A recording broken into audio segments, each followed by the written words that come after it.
বিয়ে করতে না পেরে যুবকের আত্মহত্যা কুফরি রাষ্ট্র ব্যবস্থার অনিবার্য পরিণতি। ইসলাম মানুষের 5টি বস্তুর সুরক্ষা নিশ্চিত করেছে: দিন, বংশ, বিবেক, বুদ্ধি, ধন সম্পদ, ইজ্জত, আব্রু। এই 5টি বস্তুর সুরক্ষার জন্য ইসলাম প্রয়োজনীয় বিধিবিধান ও দণ্ডবিধি প্রণয়ন করেছে। মানব জাতির বংশের পবিত্রতা রক্ষার বিষয়টিকে ইসলাম অত্যন্ত গুরুত্বের সঙ্গে নিয়েছে। যেসব বস্তুর মাধ্যমে মানুষ ও পশুর মধ্যে পার্থক্য সূচিত হয় তার মধ্যে অন্যতম হল মানুষ তার বংশের ধারাবাহিকতা বিশুদ্ধ রাখে, কিন্তু পশুরা বংশের বিশুদ্ধতার ধার ধারে না। বর্তমানে মার্কিন ও ইউরোপিয়ান সমাজ পশু সমাজে পরিণত হয়েছে, কারণ তারা পশু সমাজের সঙ্গে তাদের পার্থক্য মুছে ফেলেছে। 2013 সালে প্রকাশিত দ্য ওয়াশিংটন পোস্টের এক রিপোর্টে বলা হয়, আমেরিকার শতকরা 48 জন নারীর প্রথম সন্তানটি হয় জারজ তথা হারামজাদা, আর খুব দ্রুত হারামজাদা হওয়ার এই হার 50% পেরিয়ে যাবে। বুঝতেই পারছেন, এই পশু সভ্যতার অর্ধেকের চেয়েও বেশি মানুষ জারজ। বলুন তো, কোন বস্তুটি মানব সমাজ থেকে পশু সমাজকে আলাদা করেছে? মার্কিন ও ইউরোপিয়ান সমাজ কেন পশু সমাজে পরিণত হয়েছে? এই দুটি প্রশ্নের একটি উত্তর: বিয়ে। বিয়েই মানব সমাজকে পশু সমাজ থেকে আলাদা করেছে। মার্কিন ও ইউরোপিয়ান সমাজ পশু সমাজে পরিণত হওয়ার কারণ তারা সমাজ থেকে বিয়েকে নির্বাসিত করার প্রক্রিয়া শুরু করেছে। বিয়ে বহির্ভূত যৌন সম্পর্ক তাদের কাছে বৈবাহিক সম্পর্কের চেয়েও বেশি স্বাভাবিক।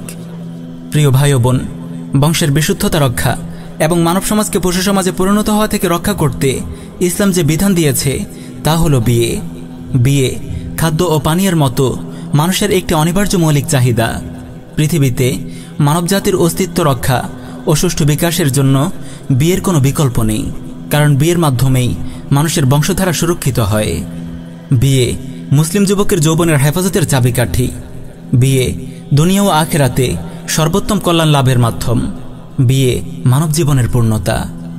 কিন্তু অত্যন্ত দুঃখের বিষয়, জাতিসংঘ কেন্দ্রিক কুফরি বিশ্ব ব্যবস্থার স্থানীয় এজেন্ট মুসলিম বিশ্বের তাগুত শাসক গোষ্ঠী মুসলিম দেশগুলোতে তাদের প্রভুদের এজেন্ডা বাস্তবায়ন করছে। মুসলিম বিশ্বে জাতিসংঘ নামক এই কুফার সংঘের অন্যতম এজেন্ডা নারীবাদের বিস্তার। ইসলামের বিরুদ্ধে চলমান বুদ্ধিবৃত্তিক ক্রুসেডে কুফার বিশ্বের অন্যতম শক্তিশালী মরণাস্ত্র হল এই নারীবাদ।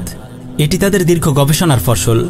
2007 সালে আমেরিকার কুখ্যাত থিঙ্ক ট্যাঙ্ক র্যান্ড কর্পোরেশন কর্তৃক প্রকাশিত বিল্ডিং মডারেট মুসলিম নেটওয়ার্ক শীর্ষক গবেষণা রিপোর্টে সুস্পষ্ট ভাষায় বলা হয়েছে, ইসলামের বিরুদ্ধে বুদ্ধিবৃত্তিক লড়াইয়ে নারী অধিকারের ইস্যুটি অন্যতম বৃহত্তম রণাঙ্গন এবং নারী অধিকার কর্মীরা অনেক প্রতিকূল পরিবেশে কাজ করছে।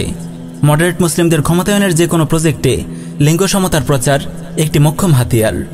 নারীবাদ সম্পর্কে বিস্তারিত জানতে দেখুন আমাদের নির্মিত এক অনবদ্য ডকুমেন্টারি নারীবাদ, মুসলিম প্রজন্ম ধ্বংসের সর্বনাশা ফাঁদ। ডেসক্রিপশনে লিঙ্ক দেয়া আছে। প্রিয় উম্মাহ, এই অভিশপ্ত নারীবাদের অন্যতম এজেন্ডা হল মুসলিম সমাজে বিয়েকে কঠিন করে তোলা এবং অবৈধ প্রেম ভালোবাসাকে সহজ করে তোলা। বর্তমানের সমাজ ব্যবস্থার দিকে তাকালে আপনারা অনায়াসে বুঝতে পারবেন, কুফরি বিশ্ব ব্যবস্থার পোষা কুকুর নামধারী মুসলিম শাসকরা বিয়েকে কঠিন করে তুলেছে।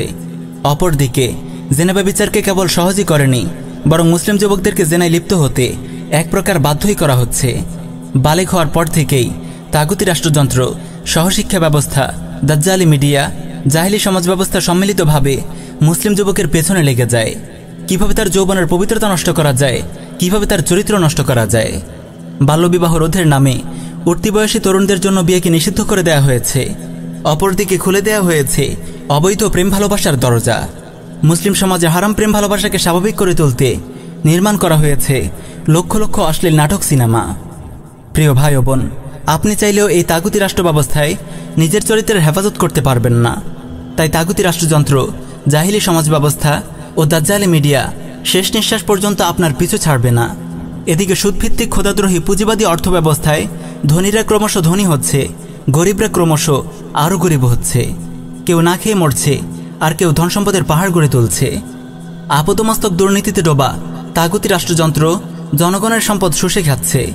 সুদ ও দুর্নীতির পর মানুষের ওপর লকডাউনের নামে চাপিয়ে দেওয়া হয়েছে আরেকটি বড় আযাব। ফলে মধ্যবিত্ত পরিবারগুলোর পক্ষে সংসারের বোঝা বহন করা আজ অত্যন্ত কঠিন হয়ে পড়েছে।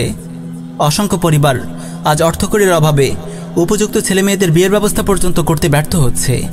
অবস্থা এমনই পর্যায়ে গিয়ে দাঁড়িয়েছে যে অনেক যুবক যুবতী আত্মহত্যার পথ বেছে নিচ্ছে। সম্প্রতি এমনই একটি ঘটনা ঘটেছে নোয়াখালীর বেগমগঞ্জে। অজন্তলা ইউনিয়নের দক্ষিণ মানিকপুর গ্রামের সাখাওয়াতুল্লাহ প্রকাশ সোহাগ নামক 24 বছরের এক যুবক অভাবের দায়ে বিয়ে করতে না পেরে আত্মহত্যা করেছে। জানা যায় ওই যুবক অনেকদিন থেকেই তার পরিবারকে তার বিয়ের ব্যবস্থা করার কথা বলে আসছে। অর্থের অভাবে তার বিয়ের ব্যবস্থা করতে পারছিল না তার পরিবার। এর জের ধরেই ওই যুবক বুধবার ভোরে গলায় ফাঁস দিয়ে আত্মহত্যা করে। প্রিয় উম্মাহ, জাতির জন্য এমন লজ্জাজনক ঘটনা আর কি হতে পারে? একদিকে সরকারের এমপি মন্ত্রী আমলারা কোটি কোটি টাকা বিদেশে পাচার করছে, শুষে খাচ্ছে জনগণের রক্তখামে অর্জিত সম্পদ। অপরদিকে গরিব পরিবারের তরুণরা বিয়ের জন্য আত্মহত্যা করছে। আজ পুরো দেশ যেন নীরব এক দুর্ভিক্ষে কাঁদছে। তাগুতি রাষ্ট্র ব্যবস্থার এটি অনিবার্য পরিণতি। যতদিন এই জাহিলি রাষ্ট্র ব্যবস্থা বহাল তবিয়তে থাকবে, ততদিন জনগণের ক্ষুধা ও দারিদ্র্যের সমস্যার সমাধান হবে না। আজ যদি দেশে ইসলামী শরিয়াহ বলবৎ থাকত, দেশে জাকাত ভিত্তিক অর্থনীতি বাস্তবায়িত হতো। জাকাত ভিত্তিক অর্থব্যবস্থায় সম্পদের সুষম বন্টন সুনিশ্চিত হয়। তাই এখানে কারো সম্পদের পাহাড় গড়ে তোলার সুযোগ যেমন নেই, তেমনি কারো না খেয়ে মারারও সুযোগ নেই। ইসলামী খেলাফা প্রতিটি নাগরিকের খাদ্য, বস্ত্র, বাসস্থান, শিক্ষা ও চিকিৎসার মতো মৌলিক চাহিদাগুলোর পূর্ণ সরবরাহ নিশ্চিত করে। তাই তো খলিফা ওমর বিন আব্দুল আজিজ রহিমাহুল্লাহর খেলাফতকালে জাকাত দেওয়ার মতো একজন গরিবও খুঁজে পাওয়া যায়নি। প্রিয় দেশবাসী, আমাদের দিন চর্চা খণ্ডিত। আমরা দিনের আংশিক কিছু বিধিবিধান পালন করি। শরিয়াহ শাসন না থাকলে পরিপূর্ণ ইসলামের উপর আমল করা একেবারেই অসম্ভব। তাই মুসলিম উম্মাহর দায়িত্ব হল জাতিসংঘ কেন্দ্রিক তাগুতি বিশ্ব ব্যবস্থাকে অস্বীকার করা এবং কুফরি শাসন ব্যবস্থাকে অস্বীকার করা। সেই সঙ্গে আল্লাহর জমিনে আল্লাহর দিন কায়েমের জন্য দাওয়াহ ইরদাদ ও জিহাদের নববী মানহাজে সংগ্রাম অব্যাহত রাখা। পরিশেষে আপনাদেরকে কোরআনুল কারীমের সেই আয়াতটি স্মরণ করিয়ে দিচ্ছি, ওয়াকাতিলুহুম হাত্তা লা তাকুনা ফিতনাতাও ওয়া ইয়াকুনা আদ-দীনু কুল্লুহু লিল্লাহ। তোমরা ততক্ষণ পর্যন্ত কাফিরদের বিরুদ্ধে লড়াই করতে থাকো যতক্ষণ না কুফর ও শিরক নির্মূল হয়ে যায় এবং দিন পরিপূর্ণ আল্লাহর জন্য হয়ে যায়।